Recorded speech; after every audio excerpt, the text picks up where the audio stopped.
Hoje eu tenho uma missão com vocês que é desenvolver uma reflexão sobre uma coisa meio assombrosa, assim. Nós vamos falar de medo, né? Eu vou apresentar para vocês um pouco, no começo, qual é que é a programação geral, quem vai me seguir na noite de hoje, né? O que vocês vão ter ao longo do mês, nas sextas-feiras e nas quartas-feiras com o filme, e nesse sentido mapear com vocês um pouco o que esse módulo vai cobrir. A ideia desse módulo nasceu de uma conversa com Augusto sobre, afinal de contas, por que se tem tanto medo, né? Aquele sociólogo Zygmunt Bauman lançou há algum tempo atrás um livro chamado Medo Líquido, e nesse livro ele cobre uma série de questões que hoje assustam muito as pessoas, como paranoias do tipo a vaca louca, que aconteceu nos anos 90, lembra? E terrorismo, vírus de todos os tipos, né? Na rua você pode sair e não voltar mais. E aí essa conversa acabou nos levando a perceber o seguinte: essa ideia de que o medo é uma invenção pós-moderna, moderna, isso é uma ilusão. O ser humano é um animal que morre de medo. E com razão. Tem que ter medo mesmo. Você não sabe de onde veio, não sabe para onde vai, não sabe por que está aqui. De vez em quando você tem assim uns insights mais ou menos leves, mas você nunca tem certeza se eles são verdadeiros. Você se agarra a algumas coisas para poder chegar da hora que acorda à hora que dorme. Com o passar do tempo os problemas ficam cada vez pior. Então há razão para ter medo. O medo não foi inventado pelo terrorismo, pela vaca louca, pelo vírus ou pelo assalto, né? Então, nesse sentido, a gente acabou preparando um mês para vocês, que é basicamente o seguinte. Hoje, essa ideia de falar do animal em ruínas, que é uma metáfora para falar do animal humano, que é um ser que sabe sempre mais do que ele deve, ele sabe sempre mais do que os outros animais, mas ele nunca sabe tudo o que precisa. Então ele fica entre saber mais, mas não saber tudo o que precisa. E nesse sentido ele fica meio que estendido entre um ambiente de carência contínua e uma experiência de que ele sente e pressente o cheiro de alguma coisa que os outros não sentem. E aí eu vou conversar com vocês um pouco hoje sobre o medo como uma experiência ancestral, na realidade. Nós vamos para trás. Nós vamos ter como companheiros hoje um sujeito conhecido chamado Charles Darwin, né? O Darwin. Vamos falar um pouco de darwinismo. E também vamos ter com a gente um antropólogo, meio filósofo, meio psicólogo, chamado Ernest Becker, que tem um livro fabuloso que eu receito para vocês, como leitura de férias, chamado A Negação da Morte. Ernest Becker, aqui no Brasil publicado pela editora Record. Tem uma capa preta. Ele escreve muito bem.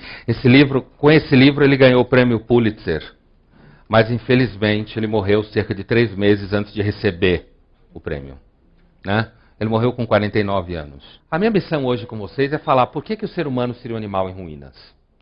E para isso eu vou começar dizendo o seguinte. Imagine, vou trabalhar com vocês 2 imagens. A primeira, para trazer um pouco a gente para a experiência hoje, faça a seguinte experiência. Imagine que você tá numa nave espacial. E você é capaz de viajar pelo universo inteiro. Imaginou você numa nave, alta tecnologia, você viaja pelo universo inteiro. Tudo bem que ele é infinito, mas você viaja, sei lá, na velocidade da luz ao quadrado. Você passeia por tudo que existe. Está passeando? Está vendo de vez em quando você vê uma luz de uma estrela lá longe. Você ouve umas pedras vagando, né? Muita escuridão, muito vazio. Imaginou? Agora imagine que você passeia também pela extensão absoluta do tempo. Você vaga por esse universo para sempre, enquanto você existir. Está lá, nessa nave, nesse lugar. Agora imagine que só existe você no universo. Imaginou? Só você. vagando pelo espaço infinito, durante tanto tempo quando você estiver vivo, com ninguém para conversar, ninguém para te dizer absolutamente nada sobre por que aquelas pedras estão ali. Só existe você. Esse lugar onde só está você, imagine que é o lugar que está a humanidade. Por um instante, tudo bem, talvez exista um outro cara perdido numa nave espacial lá longe, tão perdido quanto você, né? Sem nenhuma... Talvez ele conheça melhor a rota, mas nem por isso muda. Então, eu gostaria que vocês tivessem em mente esse lugar, esse locus, tá? Agora, um outro lugar que eu gostaria que vocês pensassem é o seguinte. Agora, focaliza o planeta Terra. Imagina uma cena, você vai fechando a câmera, costa da África, certo? Você vê um grupo de humanos vagando pela costa da África. Um calor muito grande, muito quente. E você andando, esse grupo andando pela costa da África. Agora imagine que tem nesse grupo uma criança chorando, berrando, estendendo a mão para cima, tentando segurar a mão de uma menina que está do lado, que ele não sabe quem é direito, e que a menina segura a mão dessa criança meio por inércia, e vai caminhando junto com essa criança. E, enquanto ela vai caminhando, ela pisa na cabeça de um velho, que ela não percebe, que está caído no chão, caiu alguns minutos antes. E essa menina põe a mão na areia para pegar alguma coisa que se mexe e põe na boca. Ela não sabe o que é. Para você que está olhando a cena, parece uma espécie de verme, alguma coisa assim. E ela come. Do lado dela tem um homem, mais velho que ela, andando junto com um grupo, olhando para cima, olhando para os lados, morrendo de medo, achando que está escutando vozes, que está escutando ruídos, né? Bichos de todos os lados, também com fome e com sede. Do lado dele tem uma mulher, mais ou menos da idade dele, com a barriga grande, com um feto dentro dessa barriga, que não se mexe mais, né? Ela sente dor, ela cai de joelhos no chão, ela olha para cima, e lá de cima tem uma espécie de criador cego olhando para ela, com os olhos vermelhos, injetados de sangue. E esses são nossos patriarcas. É deles que a gente descende. Né? É claro que eu estou descrevendo o universo dominado pela teoria darwinista.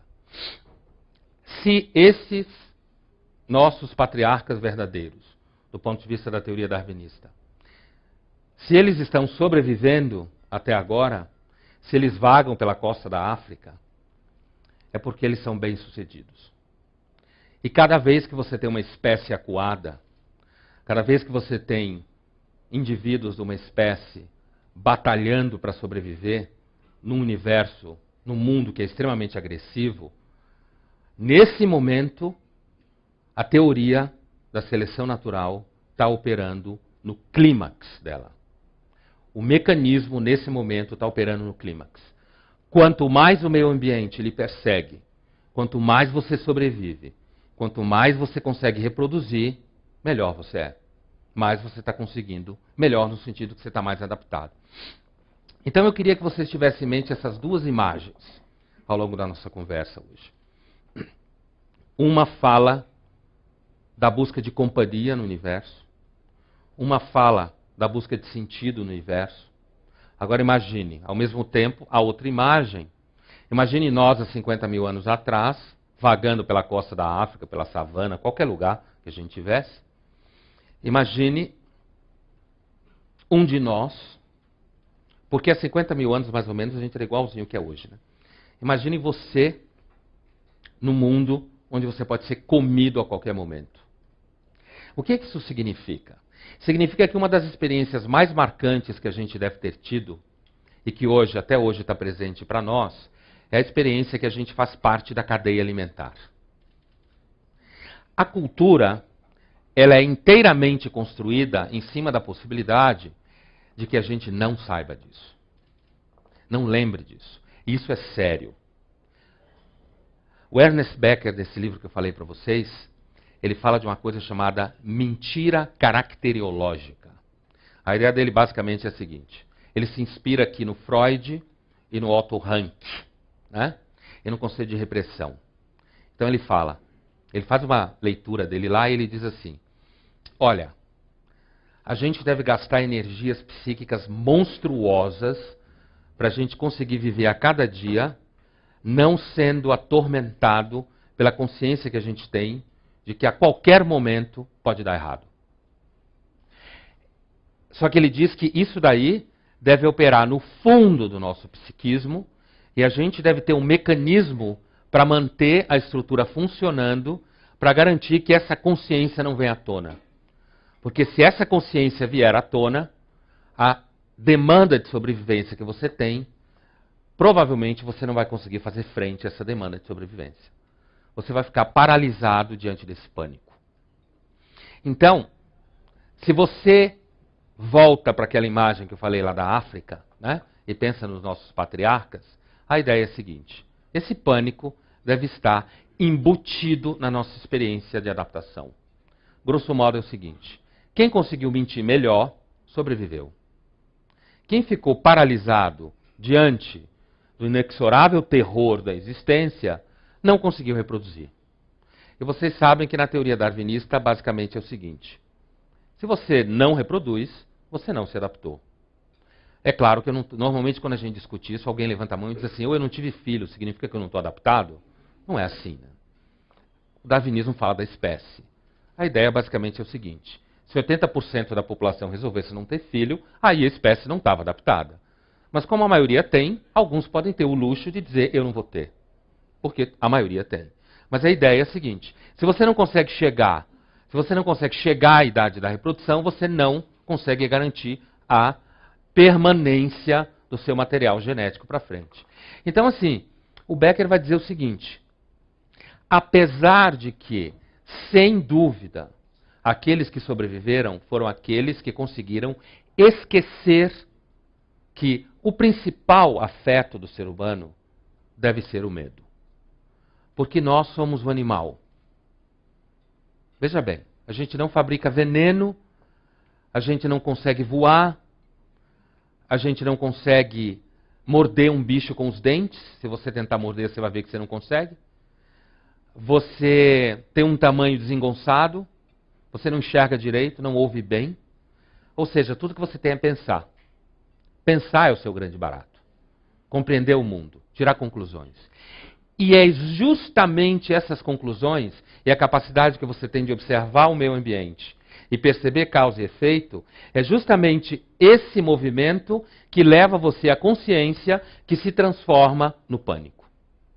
Você consegue enxergar lá na frente que você não vai dar certo. É esse o pânico. Entendeu o medo ancestral ao qual me refiro? E é claro que a gente sabe disso e, no entanto, a gente vive bem. Você toma vinho, você passeia, você viaja, você faz amor, você briga.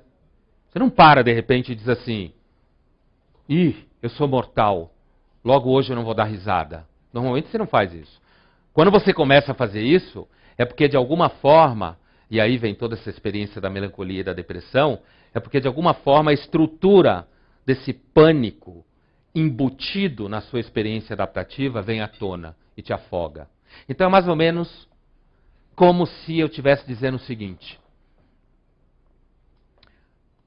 esse animal amedrontado, assustado, que está dentro de nós, é como se o ser humano tivesse uma experiência única entre todas as espécies que nenhuma outra tem. A gente carrega um predador dentro de nós mesmos. Qual é esse predador? É o animal que tem mais consciência do que devia. Só que é um animal que, justamente porque tem mais consciência que devia, é que ele conseguiu se adaptar. Porque esse é o grande instrumento de sobrevivência dele.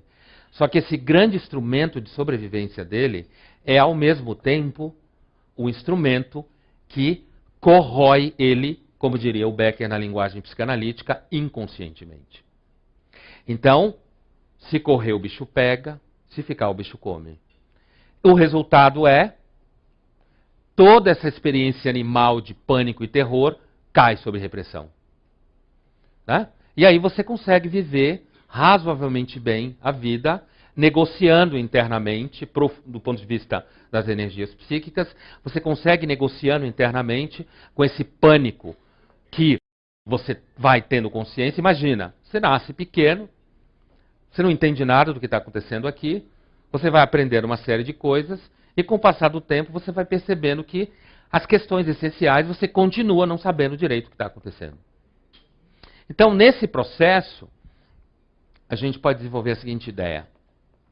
Seria possível falar de algum tipo de cura nisso daí? Né? Como que pode haver cura para isso?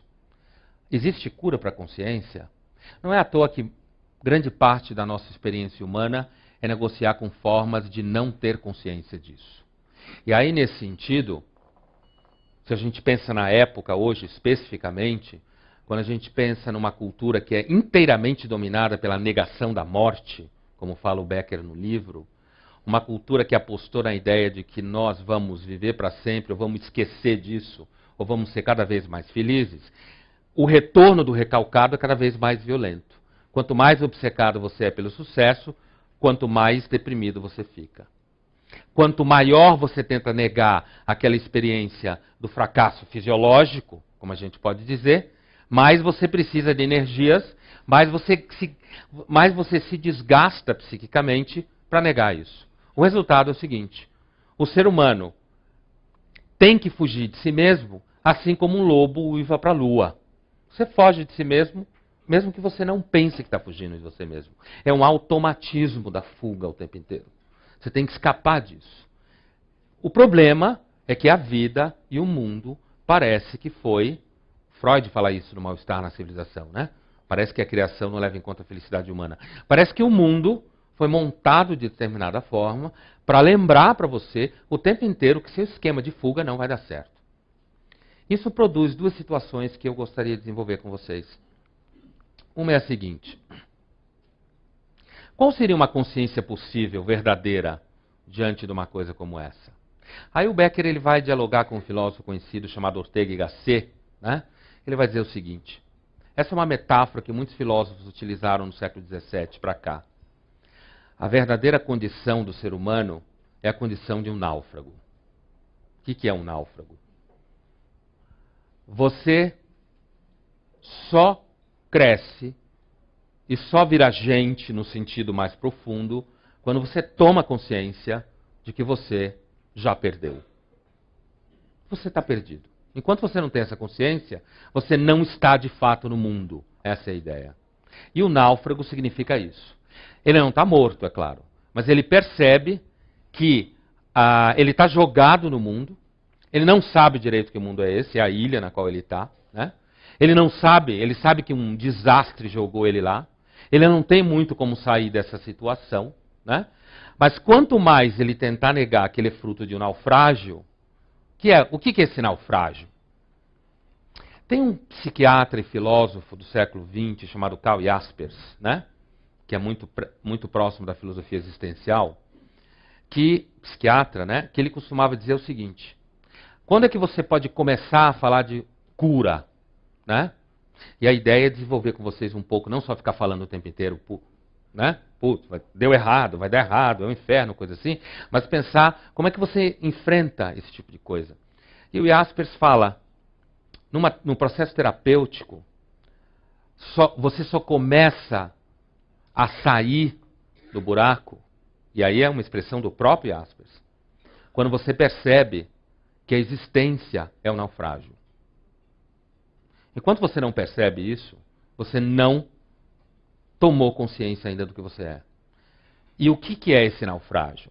O naufrágio é uma profunda experiência de gozo de estar vivo, porque existe gozo em estar vivo, na maioria das pessoas que dão sorte, né? Existe um gozo em estar vivo, mas esse gozo ele vai sendo o tempo inteiro medido, erodido, destruído, né? Ele vai sendo enfrentado o tempo inteiro por experiências de frustração, né? Experiências do mundo ao seu redor, que quanto mais você tenta dizer que elas não existem, mais você precisa ser um denegador disso daí. Bem aquela ideia de denial que falam os americanos, né? Mais você tem que ter uma experiência de denegação disso. E aí quando Jaspers fala, a cura começa quando a experiência do naufrágio se instala. Enquanto você não percebeu a experiência do naufrágio, a cura não começou. Ou seja, nós nunca vamos deixar de ter medo. Não dá para não ter medo. O medo não é só um objeto. Tudo bem, quando a gente vivia há 100 mil anos atrás, a gente era comido por vários bichos. Hoje em dia a gente passa a vida inteira, provavelmente, sem ter experiência de ser cadeia alimentar. Né? De estar num lugar na cadeia alimentar. A gente só tem essa experiência quando a gente já morreu. Aí a gente volta para a cadeia alimentar. Mas enquanto você está vivo, é raro alguém que tenha, a não ser um zoológico azarado, um passeio zoológico azarado, é muito difícil você ter um filho comido por um tigre. Né? É muito difícil você ver um tigre comendo alguém, jogado, arrancando um pedaço do braço, enquanto o resto fica parado ali esperando. A gente não tem essa experiência. Graças a Deus. Né? Mas o medo não é só medo de objeto. Essa é a ideia que eu queria, uma das ideias que eu queria que ficasse marcada para vocês hoje. O medo é uma forma da consciência. Né? Essa ideia que é bem desenvolvida no livro do Becker. É uma forma da consciência. Por que é uma forma da consciência? É uma forma de você ser consciente, é o medo. É uma forma de você se relacionar com o meio ambiente que só um louco não tem medo. Uma pessoa normal tem medo. Por quê? Porque você sabe, apesar de que hoje a gente está num ambiente civilizado, provavelmente ninguém vai pular aqui na mesa e tentar jantar um de nós, né? Isso não vai acontecer, então a gente está num ambiente civilizado, mas assim, a possibilidade e o caráter inexorável de que existem coisas das quais a gente tem medo aparece o tempo inteiro. Então a gente não se livra do medo. O que a gente aprende é lidar com ele. E talvez a gente, sabe aquela ideia? Talvez a coragem não é uma coisa que existe onde não existe medo. A coragem é uma coisa que existe ao lado do medo. Senão, não existe coragem. Tem um filme que fala de coragem, talvez alguns de vocês já tenham visto aqui, que é um filme sobre a Segunda Guerra Mundial, de um alemão chamado Sam Peckinpah. É um filme chamado, como será o nome desse? Cruz de Ferro. Filme antigo. E me vem à memória uma cena desse filme, porque dá para descrever imageticamente, claramente o que eu estou dizendo. Tem um personagem no filme, que é um sujeito que vem de uma linhagem rica, nobre, na Segunda Guerra, e que ele quer muito ganhar a Cruz de Ferro. Então ele pede para ser transferido para a frente russa, onde tem muita Cruz de Ferro, porque os alemães estão levando mal pau na frente russa. Só que ele é um cara medroso, então ele fica atrás, dentro lá junto com os generais, mandando os caras irem para frente. Né? Só que ele quer ganhar a Cruz de Ferro, então ele fica estressado o tempo inteiro para inventar, fingir alguma situação onde pareça que ele é corajoso, mas na realidade ele não é. Né? Enquanto tem um personagem lá, que é um cabo, que na realidade ganha um monte de Cruz de Ferro, e normalmente faz o que todo mundo faz quando é corajoso, joga tudo na gaveta. Né? Não anda com ela no peito, joga na gaveta. Né? Isso é bem a imagem do Nietzscheano. Né? Então, assim, e aí no final do filme, quando os russos invadem o acampamento alemão, o coronel, que já está de saco cheio daquele capitãozinho covarde, pega o cara pela gola, na hora que está chegando o exército russo, ele pega o capitãozinho, joga na frente do soldado russo, dos soldados russos, e fala, é aí que nasce a Cruz de Ferro. Né? Quer dizer, se ele não conseguir controlar o terror que ele tem, com razão, o problema não é ter medo. Ter medo é um fato inexorável. Né? Ainda mais quando você é alemão na Segunda Guerra diante do exército russo. Você tem que ter medo mesmo. Né? Mas o problema não é ter medo. O problema é você conseguir ter medo e encarar o russo no olho. Né? É você conseguir caminhar diante de uma situação, continuar de pé andando pela savana africana, sabendo que o universo não foi feito para ser o seu berço. Né? Que você está aqui, na realidade, tentando sobreviver a qualquer custo. Então, essa ideia do naufrágio que o Becker fala no livro, em diálogo com Ortega y Gasset, Jaspers e tudo mais, é uma ideia muito forte, porque é uma ideia que diz o seguinte, ó, o naufrágio é contrário à mentira. É contrário à mentira, apesar de que a mentira não é alguma coisa que você inventa, tá? A ideia é a seguinte, não é você acorda de manhã um dia e diz assim, hoje eu vou mentir. A mentira ela está embutida na sua experiência de sucesso adaptativo. Por isso que o jogo é interessante. A mentira caracterológica sustenta a sua vida. Só que ao longo do tempo, como todo instrumento repressivo, repressor, fracassa. E à medida que ele vai fracassando, você vai tendo brechas da consciência de fundo. A consciência de fundo é essa consciência de um animal acuado o tempo inteiro, que sabe que o mundo não é para ele. Então, nesse jogo, a vida vai se dando. Aí o Becker vai desenvolver uma ideia em diálogo com um psicanalista discípulo do Freud, chamado Otto Rank, né? Ele vai dizer o seguinte, é por isso que na realidade a gente admira os heróis, né? Porque no fundo as pessoas sonham em ser heróis. E como é que você sonha em ser herói? É quando em cada minuto da sua vida você tem a impressão de que outro fracassaria e você ali não fracassou. E tem uma coisa que é, como diria o Nelson Rodrigues, batata. Né? Uma coisa que é batata. É assim, por mais mentiroso que a gente seja, todo mundo sabe reconhecer alguém que está tendo coragem. Você pode nem dizer para a pessoa, para não deixar ela com um ego desse tamanho. Ou para não deixar você com um ego desse tamanho. Que é normalmente o que é mais importante. Você pode nem reconhecer, né? Mas todo mundo, no fundo do coração, sabe quando está diante de alguém que é corajoso. E esse alguém que é corajoso não é. A gente não está falando aqui de enfrentar leões ou exércitos russos, né? A gente está falando, às vezes, simplesmente de como sobreviver a uma pressão no emprego, por exemplo. Por exemplo, né? Sabe, esse pequeno heroísmo cotidiano. E tem uma coisa mais característica ainda da experiência do heroísmo, que é a seguinte. É que a experiência fundamental do heroísmo, ela não pede plateia. Né? O herói, que quer ser herói, para que as pessoas saibam que ele é herói, na realidade não é um herói. Ele é um narcisista. E o que caracteriza o narcisista na clínica freudiana? O narcisista, do ponto de vista clínico, eu estou falando. O narcisista não é, eu não estou falando daquele mito, não é só aquele mito lá do cara que se apaixona por si mesmo e morre. O narcisista é aquele que tem um ego tão fraco, tão fraco, tão fraco, tão fraco, que depende do olhar do outro o tempo todo. E onde é que está o medo aí? O medo aí está em que você não seja visto o tempo todo. Não seja reconhecido. Não seja olhado. Não seja amado. Né? Quanto mais você depende desse tipo de experiência, mais você está jogado na desestrutura de uma experiência narcísica. E bom, a gente vive claramente numa estrutura de cultura bastante narcísica que você tem que ser visto o tempo todo. Então, esses heroísmos, a gente não precisa pensar só na cruz de ferro. Né? Esse heroísmo, ele pode aparecer na capacidade que você tem de viver sem precisar que a cada momento da sua vida tenha alguém que diga para você, muito bem, você conseguiu. Né?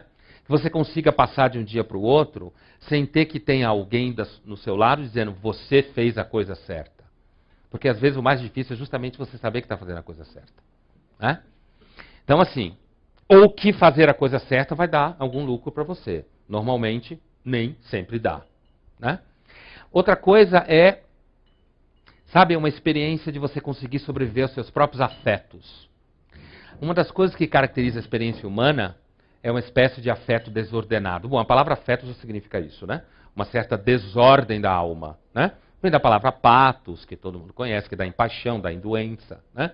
Então, assim, a gente tem uma alma que ela é muito desordenada. E se ela for muito ordenada, significa que você já não está bem. Não é isso? Então, um certo grau de desordem é necessário. O problema é que você não sabe qual é o grau necessário. Porque se você passar a vida tentando estabelecer o grau da desordem que faz bem, você necessariamente já não estará bem. E isso é um pouco o que caracteriza certas... Hoje em dia é muito comum, inclusive em universos de recursos humanos, você, por exemplo, tentar produzir a paixão certa. É aquela paixão que tem, sei lá, 3,7 de densidade. Não pode nem ter 3,8, porque se tiver, tira você do foco. Você tem que ter a paixão certa para a ação certa. Todo mundo sabe que paixão significa exatamente que você não faz a coisa certa. Né? E você faz a coisa certa, muitas vezes, não porque você soube fazer a coisa certa, mas simplesmente porque você fez. Então, esse herói aí, isso é o que o Otto Rank fala e o Ernest Becker retoma no livro, que é um pouco essa experiência, é aquele ideal que nós todos almejamos, e quando você percebe alguém sendo, você tem uma inveja enorme, porque no fundo, o que isso tudo significa? Que ser herói não é racional. Essa é a questão talvez mais aguda desse problema todo. Imagine a seguinte situação. Imagine que você vive na ocupação alemã, Segunda Guerra Mundial. Né? Imagine que você está em qualquer cidade europeia que foi ocupada. Hoje eu estou com guerras na cabeça, mas é o tema. Né? Então assim, imagine que você vive na ocupação alemã.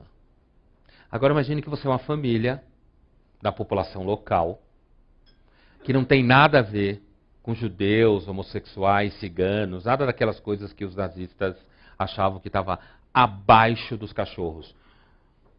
Porque os nazistas tinham sensibilidade. Por exemplo, eles tinham várias organizações a favor dos direitos dos animais. Mas eles achavam que animal, cachorro é pessoa. Judeu, cigano e homossexual não era. Essa é a diferença. Né? Então, assim, agora imagine que você não tem nada a ver com esse tipo de gente. Você está vivendo sua vida. Agora imagine que a sua mãe ou seu pai, pense que você é uma criança, adolescente. A sua mãe ou seu pai, ou sua mulher ou seu marido, resolve esconder na sua casa um grupo desse tipo. Não estou pedindo para vocês falarem isso em voz alta. Esse é o tipo da questão que nunca se fala em voz alta. Quando você toca em questões muito essenciais sobre o medo, é melhor você se calar e pensar com você mesmo. Né? E na realidade esse é um dos grandes problemas do medo. É que uma das características do medo é que ele está instalado em você. E de você não pode fugir. Né? Quanto mais vai fracassando a estrutura de mentira, mais você vai percebendo o que está dentro de você. Então voltemos para a nossa situação. A gente já passou pelo universo vazio, pela costa da África, agora imagina num lugar mais legal, Paris, 1942, super chique, certo? Agora imagine que seu pai ou sua mãe, seu marido ou sua mulher resolveu esconder uma família dessa na sua casa. Café da manhã, você tomando café da manhã, aquela família com você não tem nenhuma relação com ela, e você sabendo que a qualquer momento a sua família pode rodar e pode dançar, porque alguém na tua casa teve uma ideia idiota de colocar na sua casa gente que você não tem nada a ver. Simplesmente porque essa figura na sua família meteu na cabeça que ela tinha que salvar esses caras. Você não consegue encontrar razão nenhuma. Tudo bem, o bem da humanidade. Mas o que é a humanidade? A humanidade é aquela palavra que descreve uma coisa que todo mundo fala e ninguém nunca sabe o que é. Porque você sabe quem é seu vizinho, você sabe quem é seu filho, sua mulher, seu marido, seu professor, seu inimigo, quem é seu chefe, mas você não sabe o que é a humanidade. A humanidade é uma coisa que você vê normalmente quando alguém está querendo descrever um monte de gente. Mas o que você conhece, você conhece seres humanos. Sabe aquilo que o Woody Allen, certa feita, disse? Quando alguém estava falando com ele sobre o judeu, o Woody Allen levantou a mão e perguntou: de que judeu você está falando? Do meu tio Isaac ou do meu avô Abraão?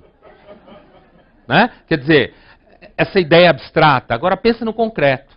Então você está lá com um grupo de pessoas problemáticas na sua família e imagina que a tua mãe ou teu pai meteu na cabeça que aquele povo vai ver ali.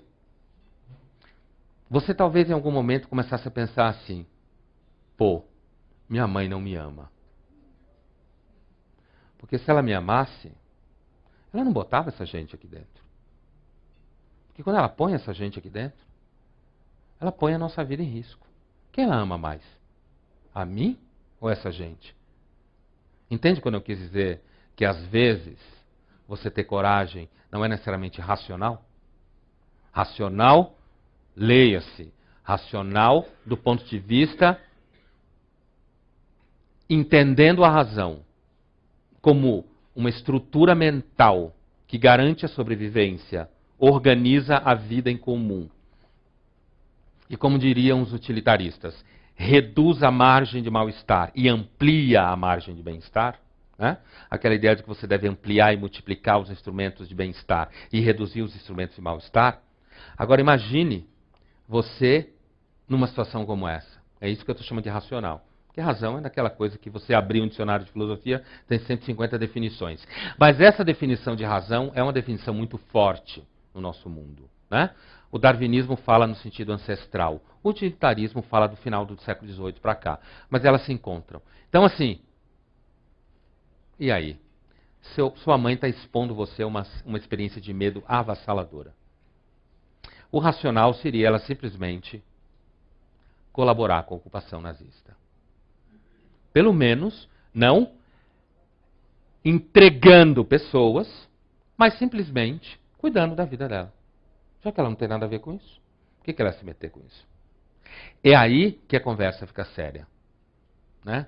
É aí que a conversa complica quando a gente percebe que, às vezes, apesar de que a gente cultua a ideia do herói, a ideia da coragem, você não pode associar necessariamente a coragem e o enfrentamento do medo a você se dar bem. Graças a Deus, ou graças à espécie, sei lá, existem seres humanos que conseguem ir além do medo. Em situações como essa. Né? Graças a Deus, existem pessoas que conseguem, mesmo diante de todas as razões para voltar atrás, elas conseguem enfrentar aquilo que a maioria não consegue enfrentar. Mas talvez essas pessoas paguem um preço muito caro. Inclusive, isso que eu estava contando para vocês foi objeto de um livro algum tempo atrás, na Europa, que era um livro que pesquisava exatamente filhos de pais assim. Né? E esses filhos falavam exatamente o que eu estava dizendo para vocês. Eles falavam que quando eles eram pequenos, adolescentes, estavam vivendo essa situação, eles não conseguiam entender por que a mãe fazia aquilo, por que o pai fazia aquilo. Não tinha motivo, eles não conheciam aquelas pessoas, eles não tinham nada a ver com aquelas pessoas. Eles só queriam ir para a escola, voltar, jantar, dormir. E eles tinham que ficar escondendo aquelas pessoas dentro de casa. E aí, eu lembro bem de uma filha que falava sobre o pai, e ela dizia que, quando ela cresceu, ela perguntou para o pai, depois que acabou a guerra, ela perguntou para o pai por que ele fez aquilo com a família. Por que ele expôs a família àquele tipo de sofrimento. E o pai respondeu para ela, eu simplesmente não podia fazer de outro jeito. Ele não deu para ela uma razão, um valor, no sentido de uma definição do que deve fazer. Ele disse que ele simplesmente não conseguia fazer de outro jeito. Ele não conseguia deixar de esconder gente que ele sabia que não merecia o que estava recebendo, mas que ele tinha uma chance de esconder essa pessoa.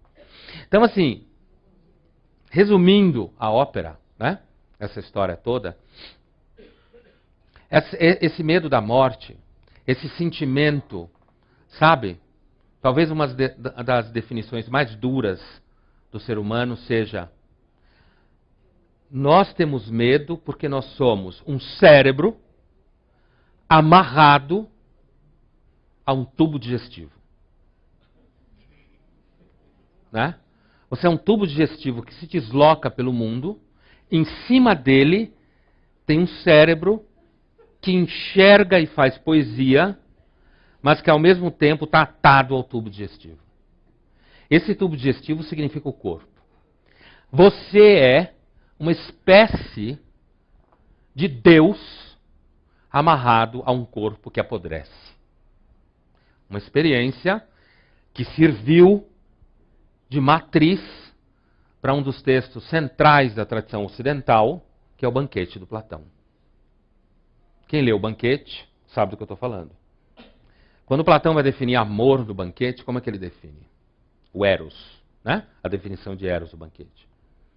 Eros é um semideus, uma figura mítica, que tem uma mãe chamada Penia, que significa carência, né?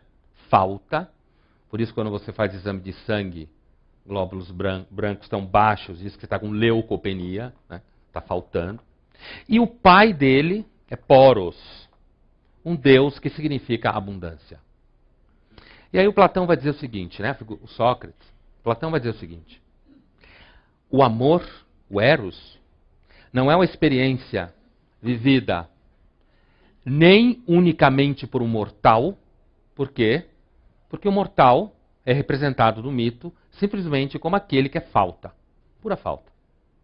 Nele falta tudo: esperança, futuro, imortalidade.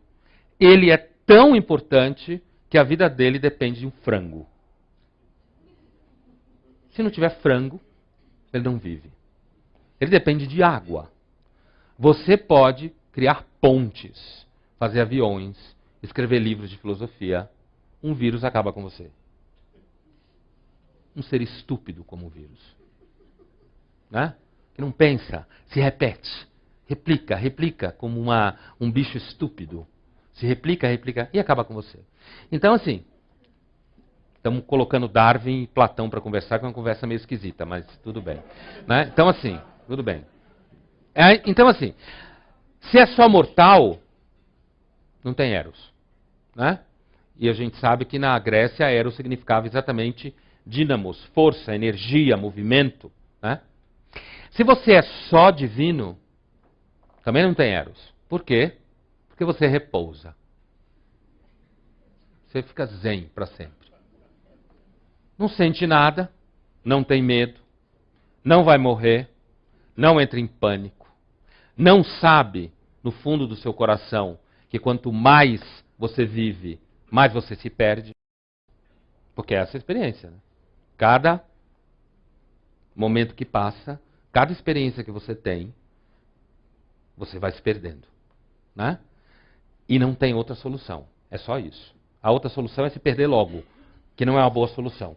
É você continuar vivendo. Então, assim, a ideia é a seguinte. A ideia da a conversa que eu estou tendo com vocês hoje aqui, e a ideia do módulo como um todo, é: a covardia talvez não seja uma boa abordagem do medo. Apesar de que talvez você possa viver como covarde e muito bem a vida inteira. Só tome cuidado para ninguém perceber isso. Né? Porque as pessoas não gostam de covardes por uma razão muito simples: somos todos covardes. Então, quando você percebe que alguém, de fato, você ou qualquer outra pessoa, de fato consegue, eu não estou falando de novo de nenhuma cruz de ferro, pequenos detalhes, né? Como diz a tradição judaica, Deus pode estar no detalhe. Né? Então, às vezes é um pequeno detalhe que você enxerga o todo. Né? Então, assim, voltando ao que eu estava dizendo, minha conversa louca de Darwin com Platão. Então, assim, quando Platão fala, o Eros é um semideus, é uma figura híbrida entre um deus e uma mortal, e é só assim que existe o amor, Eros, é por quê?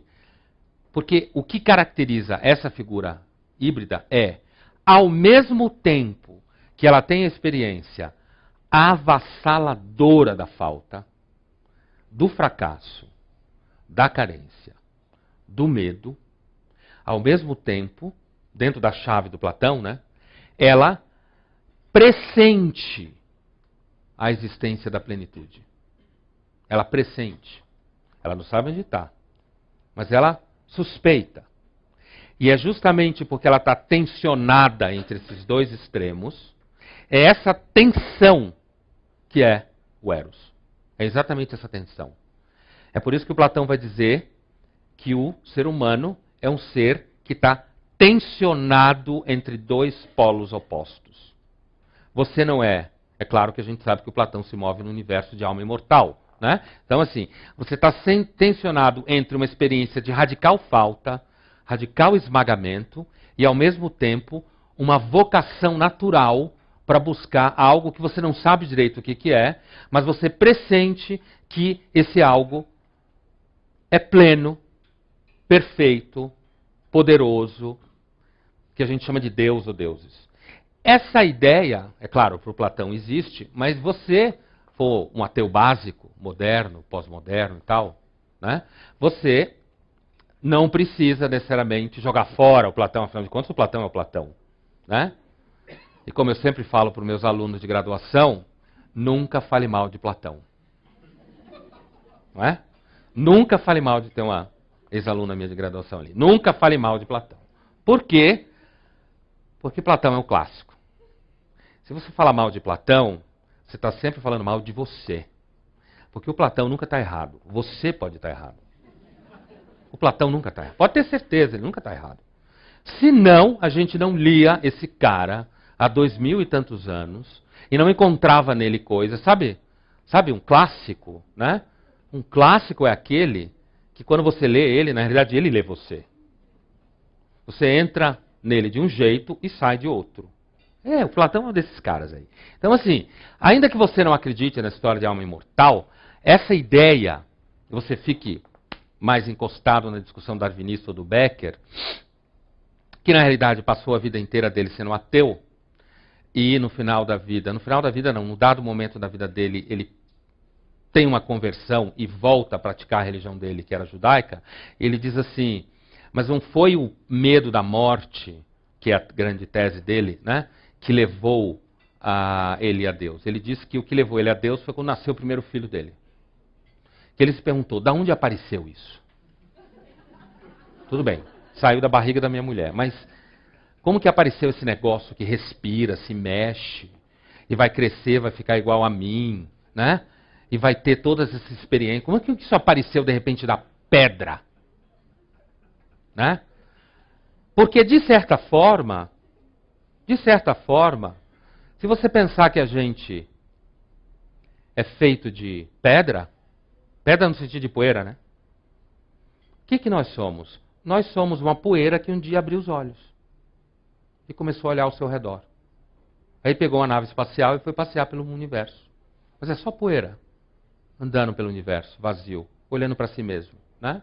Então, se você quiser ficar desse lado, ainda assim, a experiência de que o ser humano, aí nessa estrutura, você coloca o cérebro no lugar desse órgão insaciável que fica buscando sentido o tempo inteiro. Né?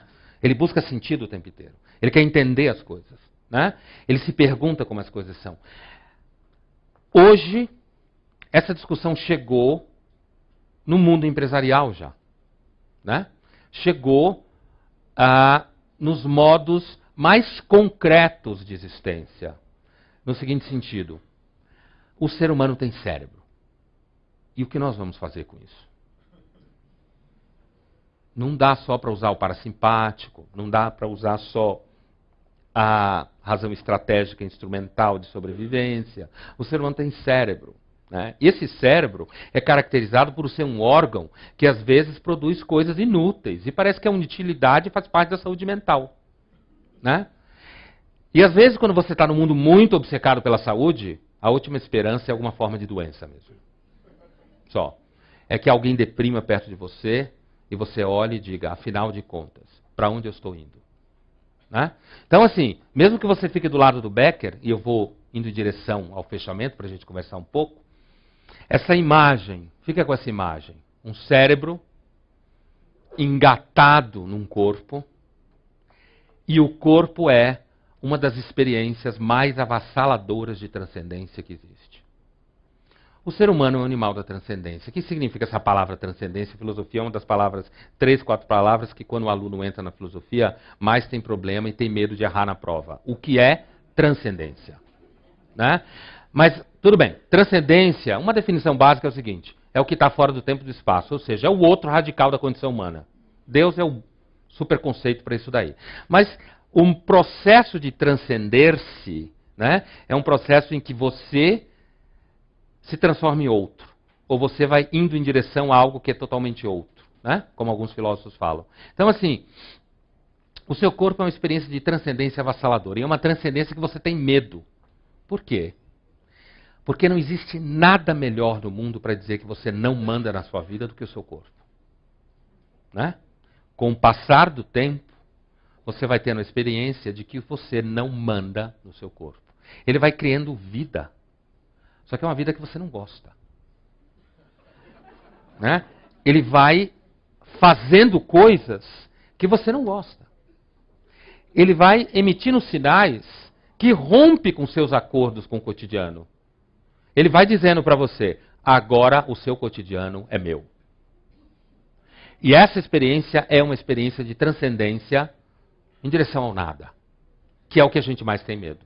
Uma experiência de transcendência em direção ao nada, porque você vai se perdendo enquanto você vai passando. Uma outra experiência de transcendência, e com essa ideia é que eu vou amarrar a nossa conversa hoje, um pouco inspirada num outro filósofo chamado Søren Kierkegaard, né? Grande existencialista, é essa ideia de que não tem escolha, você não tem como escapar do medo e da angústia. O medo e a angústia é ancestral. Não é uma invenção da sociedade de consumo. A culpa não é do capitalista. Você pode até ter raiva dele, se você tiver raiva, mas a culpa não é dele. A culpa não é do governo, apesar de que o governo tem uma série de culpas. Não é do governo. Né? A culpa não é do seu pai.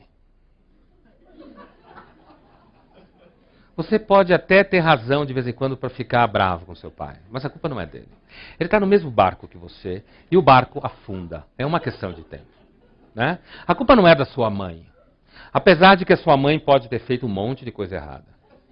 Mas a culpa não é da sua mãe. A culpa tampouco é da sua filha que atormenta você. Nem é do seu filho. Eles podem ter uma série de culpas. Não fazer nada que você pede e você tem que ficar ouvindo aquilo, sabendo onde vai dar, mas você tem que fingir que não sabe, para o moleque crescer. Né? Mas a culpa não é dele. Ninguém tem culpa. Aí que tá. Ninguém tem culpa.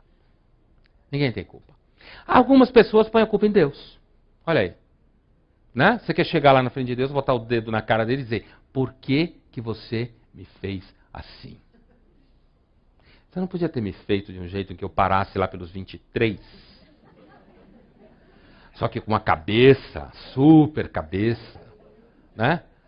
Mas é claro, se você parasse no 23 com a cabeça de 50, ia dar um problema. Você ia ter problema, mas isso é a imagem ideal. De qualquer jeito, o que o Kierkegaard fala para nós é que essa experiência de angústia, o medo, né, ele também fala de medo, de angústia, de desespero, sabe, tem uma imagem que é de um escritor francês chamado Georges Bernanos, que é muito boa, que é o seguinte: o medo, a angústia, é como se fosse uma espécie de pó muito fino, que você não vê ele, mas ele vai caindo sobre você, cai, ele vai entrando nos seus olhos, entrando na sua boca, pelo seu ouvido, você vai sentindo o atrito, mas você não enxerga direito, né? E você começa a se mexer porque você sente que tem alguma coisa caindo sobre você, e você acha que tem que se mexer muito para afastar aquilo, e você se mexe de um lado para o outro, mas me parece que a verdadeira relação com esse medo, o medo não é uma coisa que acontece com você. Não é alguma coisa que entra por uma brecha da sua alma. Ele sempre esteve ali. Ele, na realidade, é parte da sua alma. Porque a alma tem medo. Porque ela sabe mais do que deve, mas ela nunca vai conseguir saber tudo o que precisa.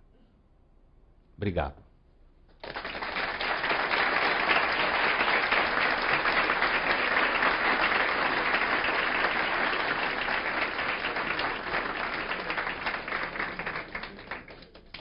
Vamos às perguntas. E a gente conversa mais.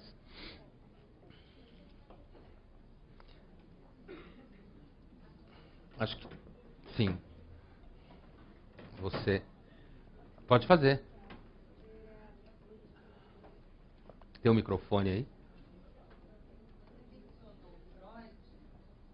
eu queria saber se você concorda com essa ideia que a psicanálise tem, que o medo tem a ver com o desejo, né? Se você concorda com isso, e não é esse horror só, né? Mas tem esse horror também de se aproximar da realização de um desejo.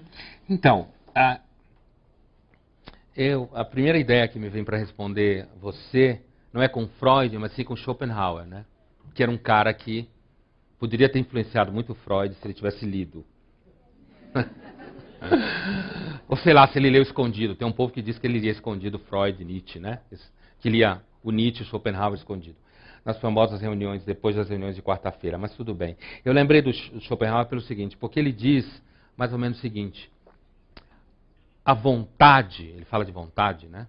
A gente pode, sem entrar numa discussão técnica, filosófica sobre vontade e desejo, a vontade e o desejo têm duas formas de humilhar você. A primeira é nunca deixando você chegar naquilo que você quer. A segunda é deixando você chegar naquilo que você quer. Né? Então, assim, não há dúvida que o desejo, nesse sentido eu concordo com o que você fala, não há dúvida que o desejo é um problema. É interessante porque talvez a nossa cultura contemporânea seja a primeira experiência avassaladora onde a gente confia no desejo. Se você rastrear a filosofia, ou rastrear os grandes sistemas religiosos, mais ou menos assim, um assado, sempre houve dúvidas com relação ao desejo.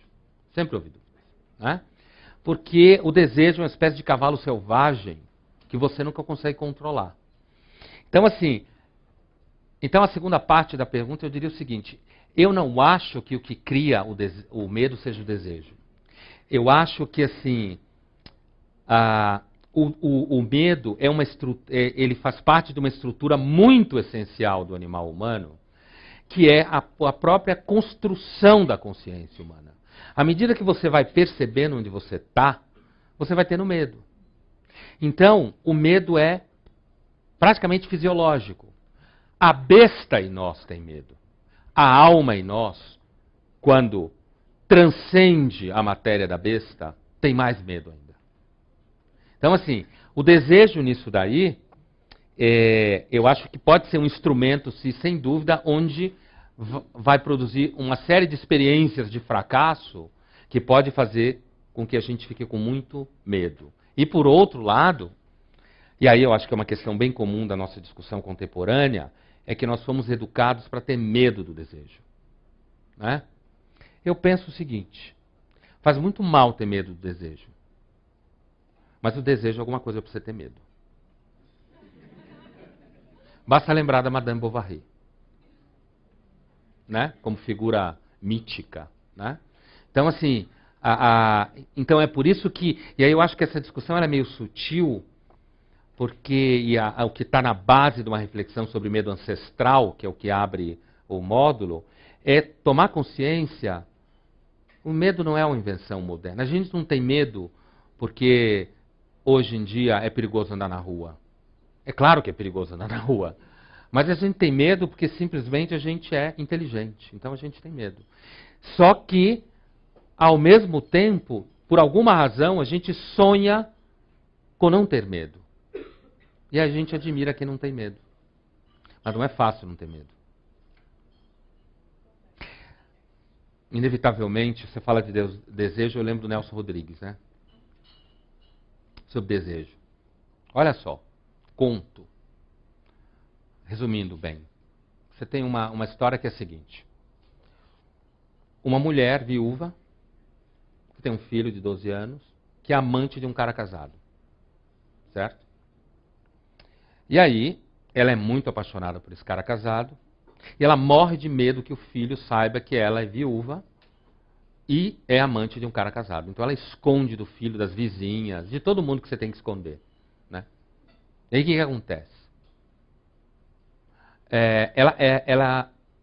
A maior culpa que ela sente é porque ela sabe no fundo do coração dela que ela ama muito mais esse cara do que ela jamais amou o pai do filho. E ela tem vergonha do filho, também por causa disso. E aí, um dia ela está muito ansiosa, isso chega a um ponto tal de desespero, que ela começa a falar Romualdo, se não me engano. O Nelson Rodrigues tem esses nomes, né? Romualdo. Ele inventa os nomes, não, ele pega nomes assim que são bem típicos, né? produz os nomes assim, que na obra do Nelson Rodrigues a gente percebe que ele quer, às vezes eu acho que é mal compreendido o Nelson Rodrigues, ele não está brincando com a transgressão, ele pega nomes que são muito comuns, muito brasileiros, assim, Romualdo, Zezé, sabe, né? Dadá, Dedé, uns nomes assim que são muito banais, conhecidos, Zé da Silva quase, né? Então assim, porque ele quer pegar o concreto e mostrar como o ser humano funciona no coração dele. Então, o Romualdo começa a achar que ela está querendo que ele se separe da mulher dele. E ele já disse para ela várias vezes, eu não largo a minha mulher. E aí quando ela começa a chorar no quarto do hotel, ele entra em pânico e diz, não quero mais ver você. E vai embora. E aí ela entra em pânico, desespera, chora. Justamente nesse dia ela volta para casa e o filho dela cortou o dedo jogando bola e a vizinha teve que levar no pronto-socorro. Não foi nada. Mas ela desaba em choro, chora. Bom, eu estou pulando uma série de coisas, de repente mudando a ordem, mas é basicamente isso. Aí o que acontece? Ela não vê mais, o cara não quer mais saber dela, ela chega a ligar para ele não quer saber dela, porque na cabeça dele ela quer que ele largue a mulher dele. E aí ela começa a deprimir, não consegue trabalhar, o filho que sabia da história, e ela não sabia que ele sabia, começa a ficar preocupado com a mãe, né? E aí, um dia, ele pergunta para a mãe e diz assim, mamãe, o que a gente faz com o desejo de alguém que está prestes a morrer? Aí a mãe responde, a gente realiza. O desejo de um morto tem que ser realizado. Aí ele vai, segue o ex-amante da mãe, encontra ele num ponto de ônibus, chega para ele e diz assim, o que a gente faz com o desejo de uma pessoa que está prestes a morrer? E ele diz, realiza. Ele vira para o Romualdo e diz, eu quero que você volte para minha mãe. E se joga embaixo do ônibus. Nelson Rodrigues. E aí o Nelson Rodrigues diz que eles voltam a viver juntos, quer dizer, a ser amantes, mesmo depois que a paixão acabou, que um não suporta mais o outro, que ele quer ficar só com a mulher dele, e ela quer ficar sozinha, os dois nunca conseguem se separar, porque precisavam respeitar o desejo de um morto. Então, assim, eu acho que a obra do Nelson Rodrigues, eu lembrei dele porque você falou do desejo, eu acho que é uma das melhores obras que existe para a gente navegar nessa relação entre medo e desejo.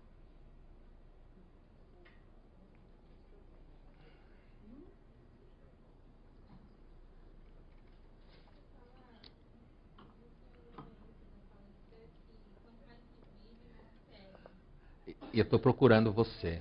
Ah, tá. E esse perde, para mim, ficou subentendido perder físico, né? De perder vitalidade, perder vida. Sim. Mas aí a experiência, ela não se transforma, ela não é uma dualidade com isso, e ela não se transforma como um ganho, ela não soma como um ganho? Sim, acho que sim, sem dúvida.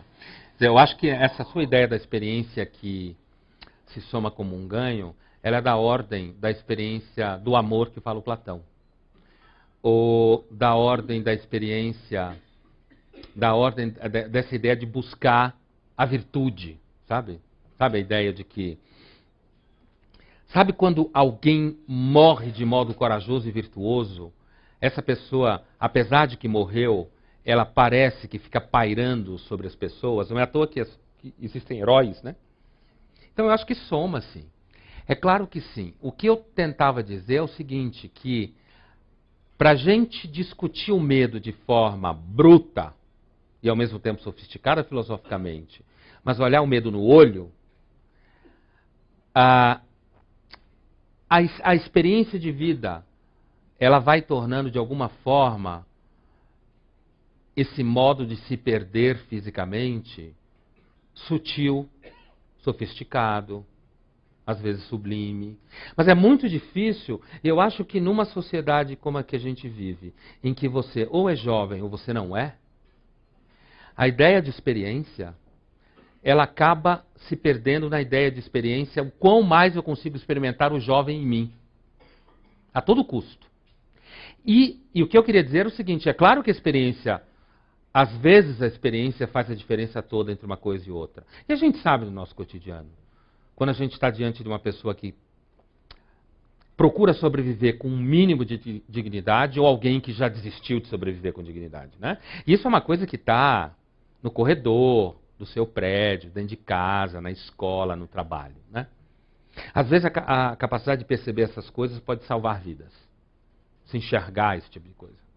Se cruzar com uma pessoa que tem uma virtude como essa, né? Então eu acho que conta muito. Mas o que eu estava querendo, você entendeu certo. O que eu estava querendo dizer é que a experiência de perder-se fisicamente, ela é muito avassaladora.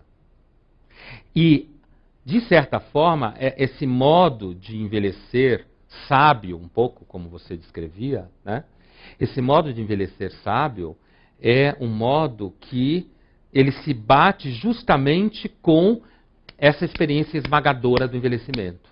Quanto mais você consegue resistir a ela, e não estou falando fisicamente só, quanto mais você consegue resistir a essa experiência não sendo muito afetivamente infantil, não sendo muito estúpido, achando que você vai ganhar a batalha, né?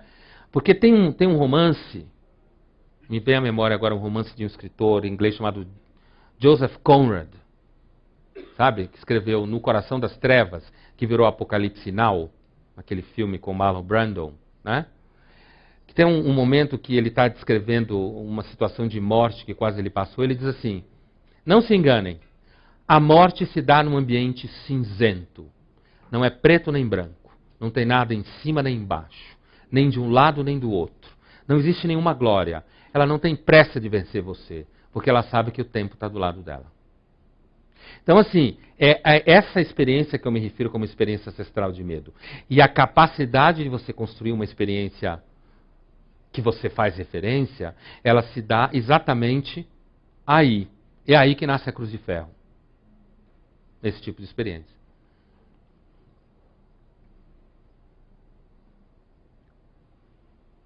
O lado direito manipulou as perguntas, é isso? Vocês estão em silêncio aqui? Ou aqui eu não virei para cá e não estou vendo ninguém? Diga. Oi. Eu lembro que uma das suas palestras aqui, você estava falando um pouco sobre religiões e tal, e você falou que hoje em dia é meio chique, por exemplo, ser budista. Então vou lembrar, acho que um conceito que é do budismo que diz que o medo advém da ignorância. Ao mesmo tempo, a gente, até aqui mesmo, em vários módulos, a gente tem visto que quanto mais a gente vai tendo conhecimento de determinados assuntos, por exemplo, o módulo que teve aqui sobre aquecimento global, mais a gente fica com medo das consequências que as coisas podem ter no mundo e que muitas vezes as pessoas que ignoram isso não têm medo disso, porque simplesmente elas ignoram. Queria que você falasse um pouco sobre essa questão, quer dizer, que tipo de ignorância é essa que te traz o medo? É o medo do desconhecido, mas até que ponto também, quanto mais você conhece as coisas, mais você percebe como elas podem ser perigosas, como elas podem ser complexas, e como elas acabam te trazendo mais medo também. Essa pergunta vai exatamente ao encontro do que eu estava desenvolvendo com relação ao Becker, né? É assim, quando eu falava que o budismo é uma religião chique, né? Eu lembro disso. Eu me referia àquela ideia de que se você é convidado num jantar elegante, de gente culta e tal, se você falar que é pentecostal, de repente, vão olhar para você, como assim, pentecostal? Né? Se você falar que é católico, todo mundo vai silenciar. Mas ele não passou ainda pelo processo natural de descobrir que a Igreja Católica é uma das grandes más da história, essa ideia. E budismo não. Budismo é uma coisa que você pode dizer, eu sou budista e todo mundo continua teu amigo. Mas é claro que isso não tem nada a ver com budismo, é uma super tradição religiosa, é um comentário só engraçado, né? Mas que tem a ver um pouco com essa sociologia do banal, né? Mas assim, o budismo nesse sentido, ele vai ao encontro da posição do Sócrates também, né? Essa ideia de que a gente só faz o mal, a gente só tem medo quando a gente é ignorante. Então a ideia de que na realidade o conhecimento produz em você uma espécie de tranquilidade. Essa ideia, eu não entendo de religião budista a fundo, né? Então assim, não posso dissertar sobre ela, mas assim, com certeza essas tradições religiosas profundas, isso é uma das coisas que eu acho que é uma grande pena da educação dos últimos Bom, seguramente de Rousseau para cá começou a acontecer isso. É essa ideia que a gente tem de que as tradições religiosas não merecem atenção. Se você é religioso ou gosta de tradição religiosa, você é medroso, você é um crianção, você é alienado, crianção segundo Freud, né, uma leitura freudista. Você é um alienado, segundo o marxismo, né, e covarde, segundo Nietzsche. Não, as grandes tradições religiosas têm muita sabedoria, né, de fato.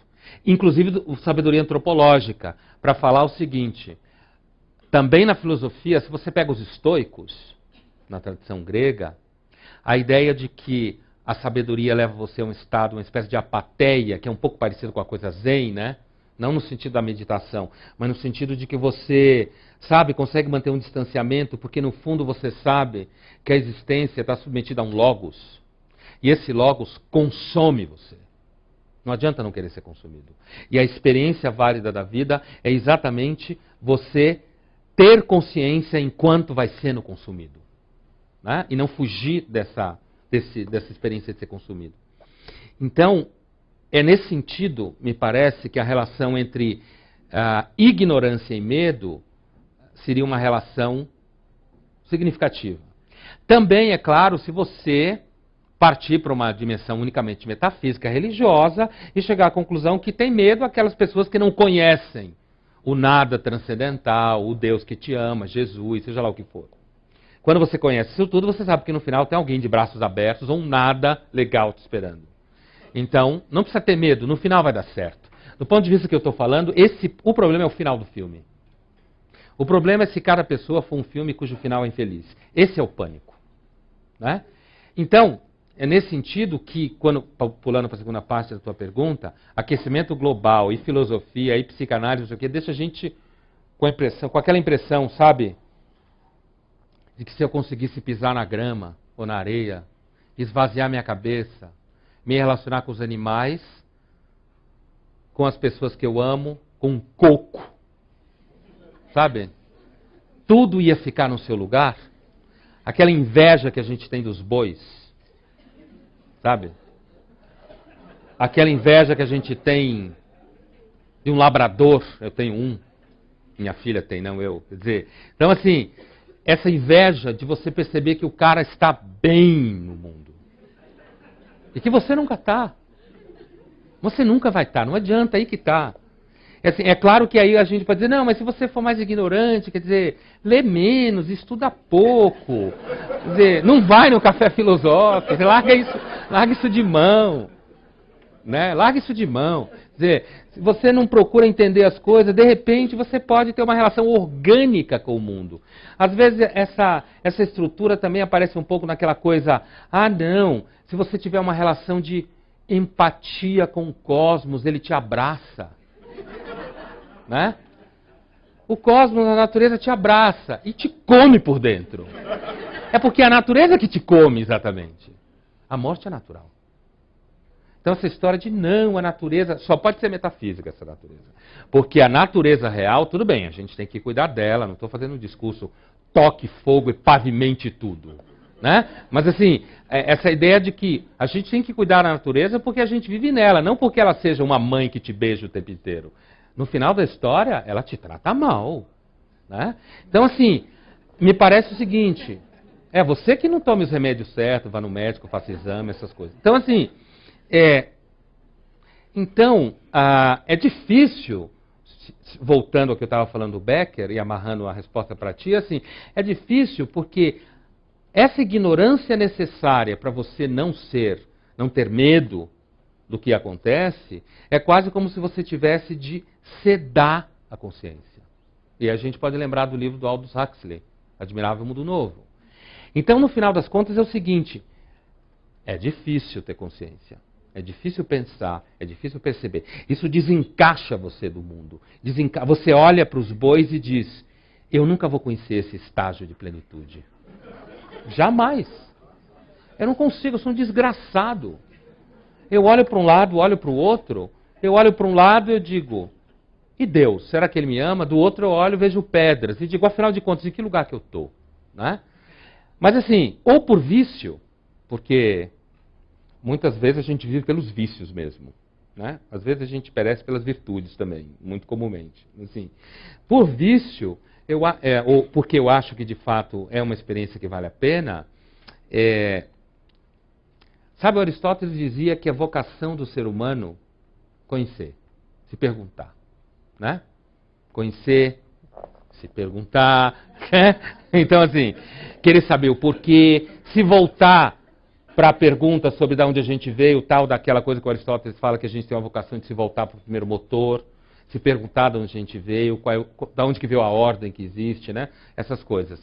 Então, eu penso o seguinte, talvez isso não deixe as coisas mais fáceis, mas me parece que essa é uma experiência profundamente humana.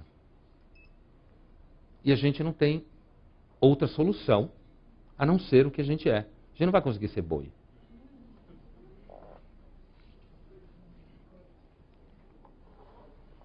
Do lado de cá de novo, hein? 4-0.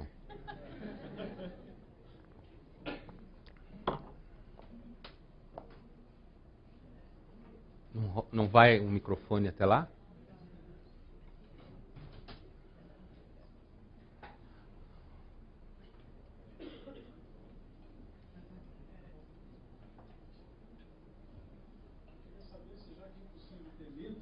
Se é possível escolher os medos. Se a gente faz isso intuitivamente e como que isso reflete nas nossas vidas, nos nossos atos, no foco da nossa vida, né?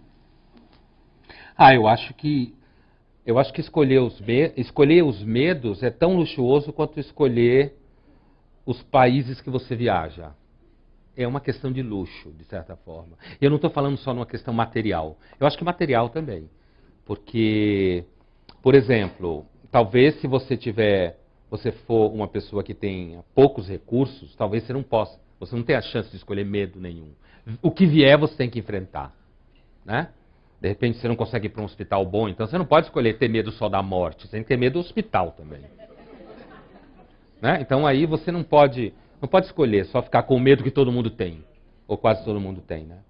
Então assim, eu acho que de repente grande parte da nossa capacidade de sobrevivência, me parece, aliás, está em cima da ideia de que a gente pode selecionar alguns tipos de medo. Sim. Né? Assim, que você pode fazer algumas escolhas que evite você encontrar determinadas coisas que você não quer, das quais você tem medo.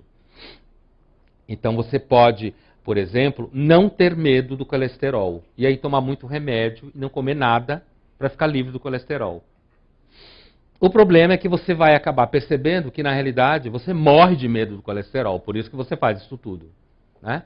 Então, assim, apesar de que me parece que você pode escolher alguns tipos de medo no dia a dia, me parece que esses medos ancestrais, essa estrutura básica, essa daí não me parece que você tenha a condição de escolher, não.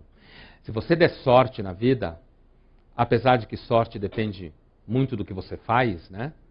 Mas cada vez me parece que existe um fator irredutível que é sorte.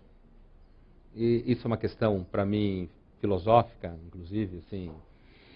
Eu acho que, claro, essa coisa calvinista da competência, do trabalho, acordar todo dia, fazer a sua parte, sem dúvida nenhuma existe, porque é claro que se você não faz nada disso, você pode pôr a culpa no azar, né?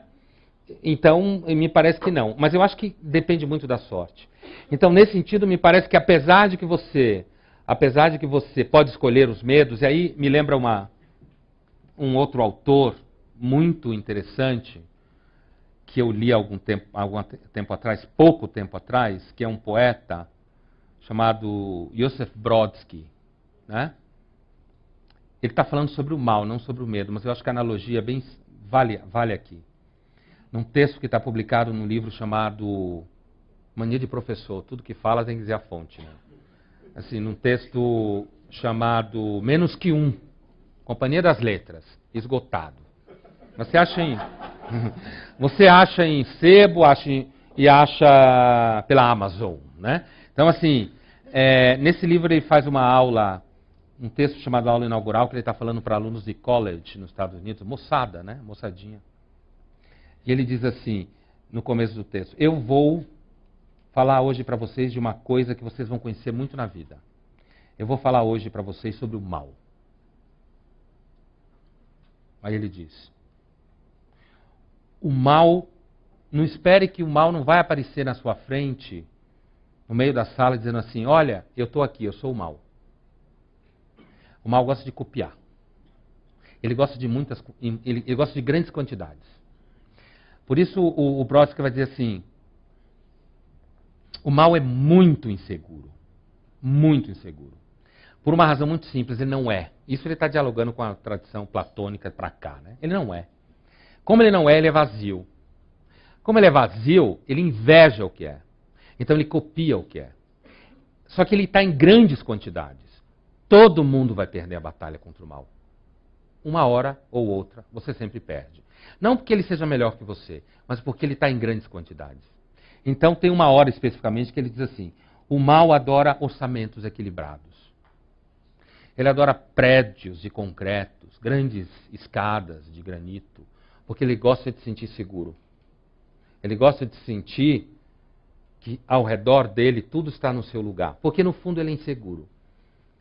Eu não conheço nenhuma melhor explicação da condição humana do que essa, né? Você retira o mal e você pensa no medo, como a gente está falando, a analogia fica próxima. É por isso que ele diz assim, que a única forma de você se relacionar com o mal é você buscando o seu original. Porque a originalidade enlouquece o mal. Porque como ele opera na cópia, ele fica tentando enquadrar você. Mas um dia ele vai conseguir ler você. E quando ele ler, ele vai te copiar, ele te mata. Acaba com a sua originalidade. E aí ele diz também, né, quando ele está falando sobre o mal, e é isso na realidade que me fez a ponte direta com o que você perguntou, porque ele diz assim: não adianta estabelecer grandes estratégias para não encontrar o mal. Quem mais calcula, quem mais faz estratégia para não encontrar o mal é aquele que tem o maior impacto quando encontra o mal. Porque quanto mais cálculo você fizer, mais estratégia você montar, mais você vai encontrar o mal. Então, é por isso que eu falava do colesterol lá. Quer dizer, não é que eu estou fazendo um discurso para se arrebente na comida. Ainda que dá vontade. Mas assim, né? Fraqueza pessoal. Mas assim, né? Mas essa ideia de que a gente pode, em grande medida, evitar esses encontros, que é uma estrutura de uma sociedade instrumentalizada muito grande como a nossa, é uma ideia que muitas vezes nos leva ao encontro com formas sofisticadíssimas de medo e de mal. Mas isso não quer dizer, claro, que você deve largar seu carro e andar a pé na Marginal Tietê às 2 da manhã. Já que eu vou sempre encontrar o mal, eu vou andar a pé na Marginal Tietê, entendeu? Não é isso.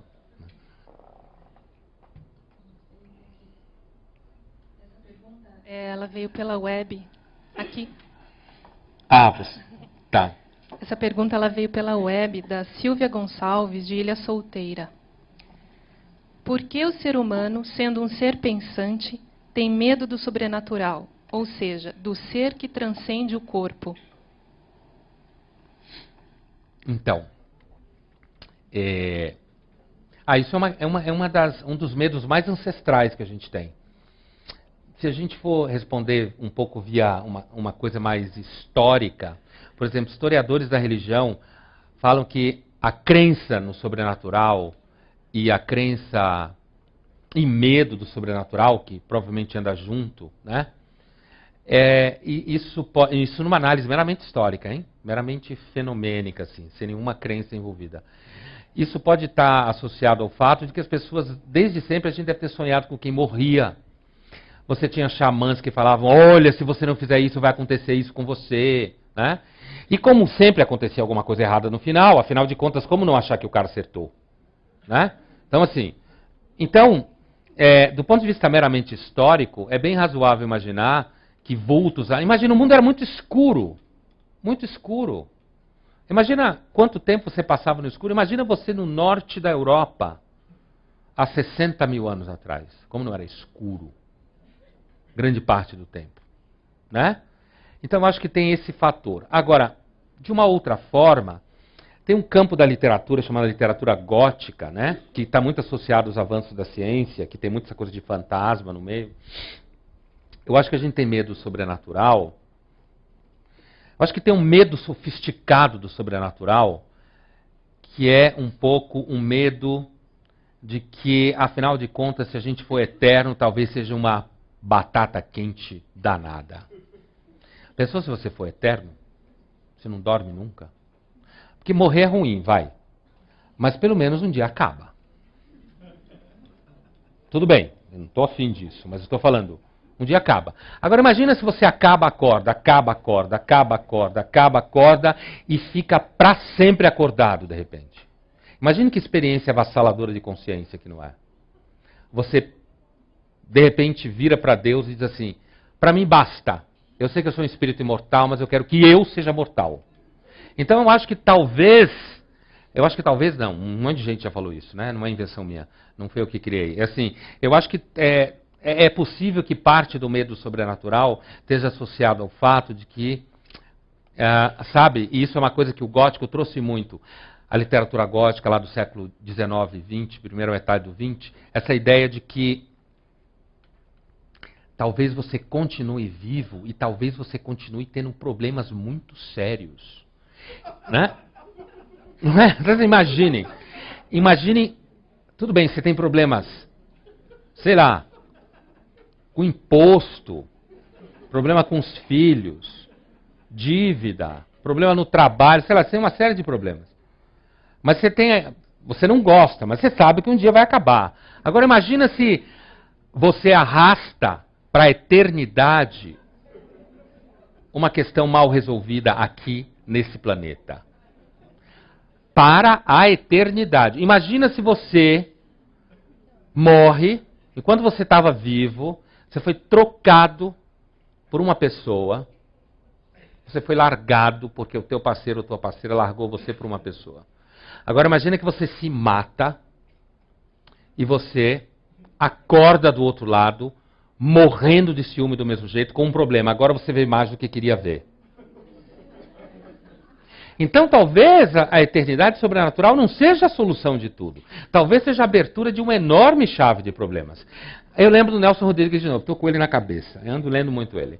Tem um conto que diz o seguinte, o cara casou com uma mulher que era perfeita. Todo mundo achava a mulher dele uma maravilha. Linda, maravilhosa, a casa era um brinco, trabalhadora, sabe, perfeita. Ele começa a se encher o saco dela. Justamente porque ela é perfeita. Ele chega em casa, está tudo no lugar. Nunca tem problema. Quando ele pensa em alguma coisa que ele vai pedir, ela já fez. Ele começa a entrar em depressão. Ele vai falar com a mãe, a sogra dela. E a mãe dele diz, mas a sua mulher é perfeita. Imagina, a mãe dele está a favor dela, ele se sente perdido. É a última esperança. Aí o que acontece? O que acontece? Ele fala com o pai, com os amigos, com todo mundo, ninguém... Você é louco? A sua mulher é maravilhosa, todo mundo quer ter uma mulher dessa, ele adoece. O cara entra em depressão profunda. Descobre que está com câncer. E aí quando ele descobre que está com câncer, ele relaxa. Porque ele diz, bom, agora acabou. Eu vou morrer. Agora eu vou ficar livre dela. Aí na hora que ele está morrendo, tipo o último suspiro, ela sentada do lado dele, puxa um vidrinho assim e diz assim, meu amor, eu amo tanto você, que assim que você morrer, eu vou tomar isso aqui e eu vou junto com você.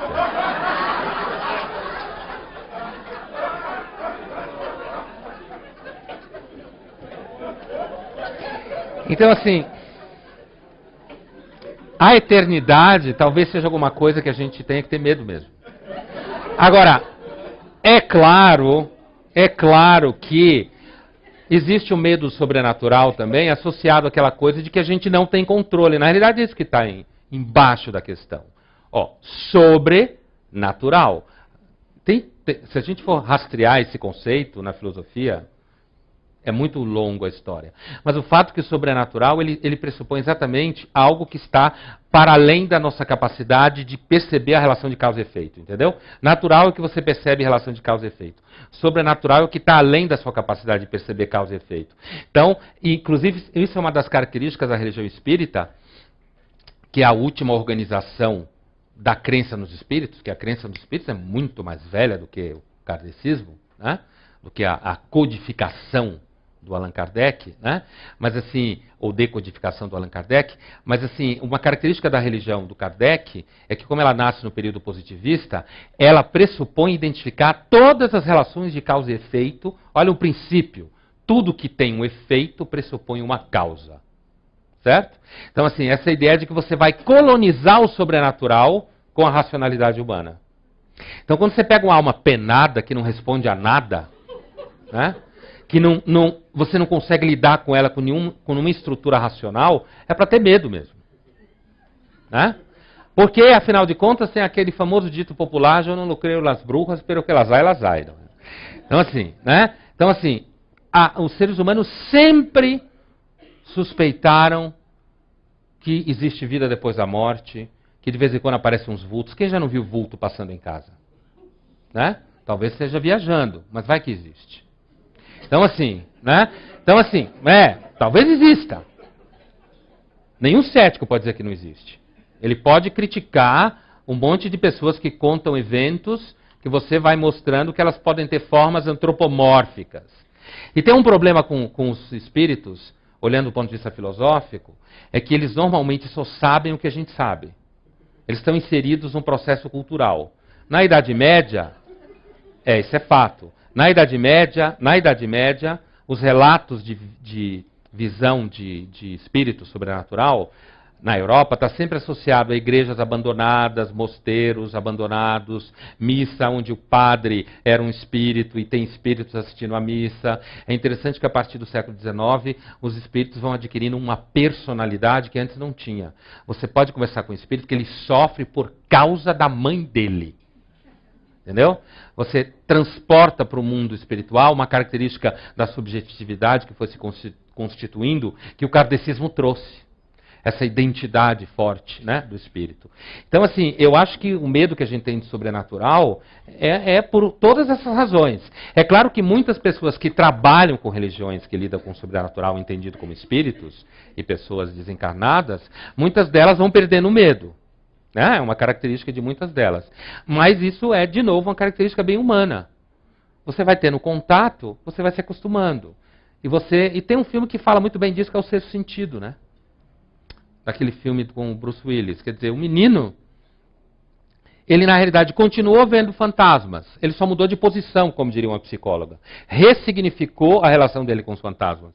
Ele percebeu que não ia parar de ver fantasma e percebeu que eles iam procurar a ajuda dele. Ele ajudava os fantasmas e ficava tudo bem. E ele continuava vendo fantasma. Então ele não escapou dessa situação. Então eu acho que algumas pessoas não têm medo do sobrenatural. Não acho que é todo mundo. Mas a maioria que tem, me parece que é porque, afinal de contas, olha, se morrer e não acabar, olha, eu não sei o que me espera pela frente. Não tenho a mínima ideia. Imagine se existir alguma forma de instância que de fato diga para você: você fez coisa errada. Imagine, sabe? Alguns de vocês devem conhecer a famosa aposta do Pascal, Blaise Pascal, filósofo do século XVII francês. Né? Ele diz: se você investe na ideia que Deus existe e você vive de acordo com a vontade dele e ele não existe, você investiu os seus 80 aninhos, mais ou menos, e acabou. Perdeu tudo, mas você não estava lá para ver que perdeu o investimento. Porque você acabou. Se você investiu na ideia de que Deus não existe, e você gastou seus 80 anos, e grande parte dele pisando na jaca, fazendo tudo que vinha na sua cabeça, você acorda lá, e Deus existe. Você investiu, você achou que ia se dar bem, só que você vai encarar agora, não é um final de semana longo, ruim. Você vai encarar muitos anos de problema, entendeu? Vai ser uma eternidade de danos. Então é um problemão. Então assim, é por isso que o Pascal era matemático, né? Engenheiros matemáticos conhecem ele, filósofos e teólogos. Quer dizer, é por isso que o Pascal diz, olha, matematicamente essa questão, apesar de que a questão dele na realidade é dizer que não adianta matemática e razão, você só acredita em Deus se Deus te der a fé, ponto. Essa é a questão do Pascal. Mas assim, ele vai dizer assim, olha, matematicamente não acreditar em Deus é um absurdo. Porque você não aposta contra o infinito. Matematicamente isso que ele está dizendo. Toda vez que você aposta contra o infinito, você perde. Não tem saída. Você sempre perde. Então, se o infinito existir, né, e você, qualquer soma, ou seja, a quantidade de vida que você tiver, que você apostar contra o infinito, você vai sempre sair perdendo. Então, o melhor é você investir sua vida de forma meio equilibradinha, chegar lá e morar no hotel 5 estrelas, de repente, para sempre. Mas o sobrenatural, eu acho que é alguma coisa que a gente deve ter um certo medo, sim. Deve ter um certo medo.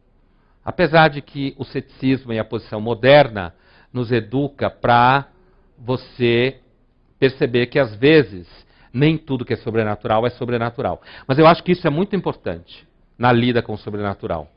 É muito importante. Porque quanto mais você é, de algum modo, exigente, mais você consegue, talvez, perceber quando é sobrenatural e quando não é.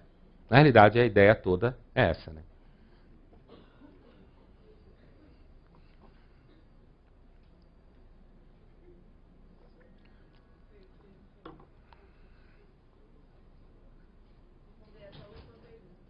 Tá.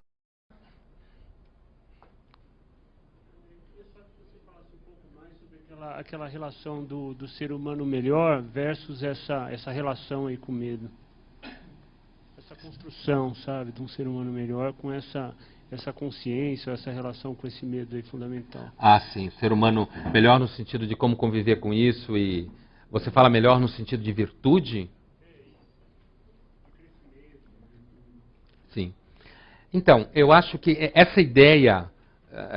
me parece que ela vai ser desenvolvida num certo viés pelo Giacoia, na conversa com Nietzsche, e num certo viés pelo Loparik, na conversa com Winnicott ou com Heidegger, né? Mas, assim, dentro do que eu falei aqui, a ideia é a seguinte, é de que a tentativa de estrangular a experiência de medo, a tentativa de construir um mundo completamente higiênico, onde tudo funcione, é uma experiência, na realidade, a experiência humana não é essa.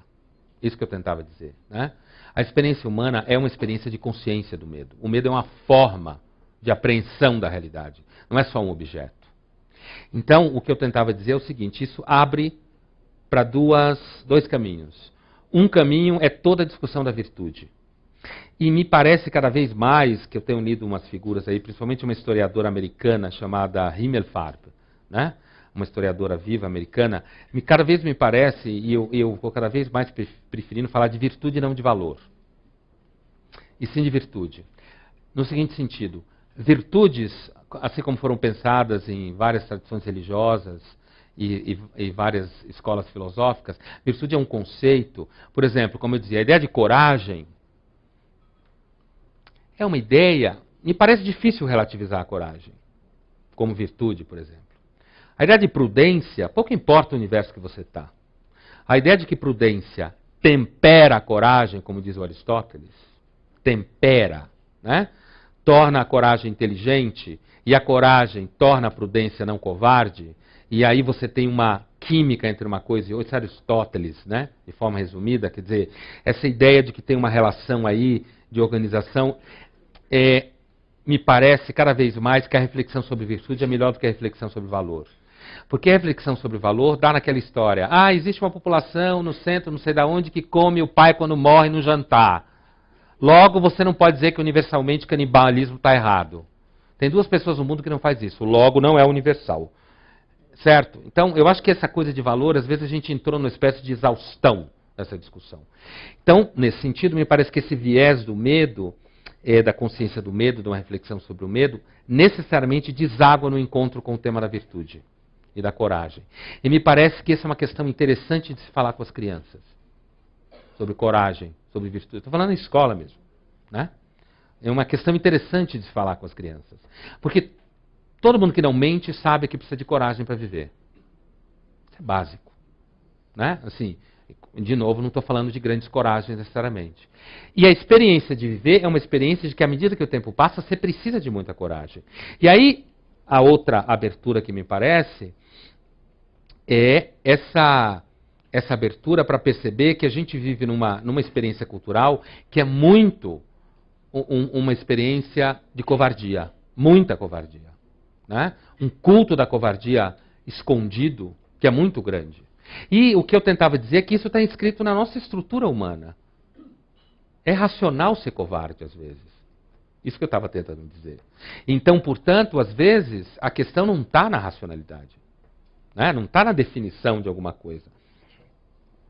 Então, quando eu penso, por exemplo, naqueles pais lá que não são hipotéticos, se escondiam judeus ou ciganos, homossexuais em casa, primordialmente são casos relacionados a judeus, quer dizer, ou qualquer perseguido do nazismo, essa ideia, me parece que quando você tem contato com pessoas, falando de virtude, né, em relação ao medo, pessoas corajosas, humaniza, no bom sentido. Produz esperança, né? Produz a sensação de que você só não é o tubo digestivo, né? Produz a sensação de que existe algo para além do tubo digestivo. Só que o ser humano é exatamente essa síntese, o Kierkegaard dizia, do finito e do infinito, né? O Becker, que vem da antropologia, e da antropologia médica que ele estudava, é uma síntese entre um animal e um espírito. Essa briga entre o corpo que ele puxa e o espírito que quer decolar, que me fez lembrar do Platão, do banquete. Então, me parece que esse homem melhor, como você falava, esse ser humano melhor, essa mulher melhor, essa pessoa que tenta lidar com o medo essencial, é aquele tipo de pessoa, ou aquele tipo de momento de determinadas pessoas, que quando você topa, se você não tiver muito defendido, de repente aquilo salva seu dia. Entendeu? Então não estou pensando em nada assim de... É claro que existem os grandes heróis, a gente cultua grandes heróis, é natural que a gente cultue heróis. Porque os heróis dizem para nós que nós podemos ser melhor do que nós somos. Então é natural que a gente tenha heróis. Essa ideia de achar que tem que acabar com todo herói, me parece que isso é uma filosofia meio adolescente. Tem que acabar, destruir todo herói. E quando eu falo todo herói, o que eu quero dizer é o seguinte, tudo bem, a história fabricou um monte de heróis mentirosos, isso é óbvio. Mas, e aí eu lembro um pouco uma pergunta que ele fez aqui, né? E aí me parece que o Aristóteles falava que existem virtudes práticas, existem virtudes noéticas, do intelecto, né? E uma das virtudes necessárias para o intelecto, além da disciplina, é também a coragem. E isso é uma das coisas que eu acho importantes em alguns dos autores que eu citava aqui, é que a covardia também pode assolar o intelecto. E quando a covardia assola o intelecto começa a produzir autoajuda o tempo todo. Só autoajuda. O tempo todo autoajuda. É um intelecto covarde. Então, esse melhor ao qual você se refere, o que eu pensava na realidade, são pessoas que sabem que elas se movimentam muito ao longo da vida entre impulsos e culpa, sabe? Que elas se movimentam num embate com desejo contínuo, que elas se movimentam o tempo inteiro com perguntas que elas não conseguem responder, que no meio disso tudo ela começa a adoecer, né? E que tem pessoas que dependem dela, que ela não sabe direito o que ela vai fazer, mas que ela continua vivendo um dia após o outro e tentando resolver as coisas. E então o melhor que eu quero dizer os estoicos diziam, né? De certa forma, a virtude está em você ser consumido pelo fogo do Logos e continuar vivendo nesse processo. Então, o discurso contrário que eu estava fazendo é a ideia que me parece que, inclusive, essa foi a intuição central desse módulo Agenda para o Medo, é conversar um pouco contra o discurso de que a melhor solução é ter medo, de que a melhor solução é produzir tecnologias do medo. Porque se a gente fosse medroso o tempo todo, a gente não tinha saído da savana africana. Provavelmente a gente descende de bichos, né, de mulheres, fêmeas e machos, que apesar de morrerem de medo, saíram da caverna. Senão a gente não estava aqui. A gente descende, seguramente, de machos e fêmeas que tiveram a capacidade de, ainda que parecia que o meio ambiente era hostil, eles conseguiam sair da caverna e fazer o que tinham que fazer todo dia. Tudo bem? Obrigado.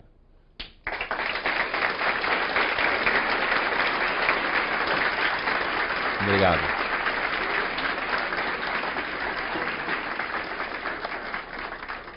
Até a próxima.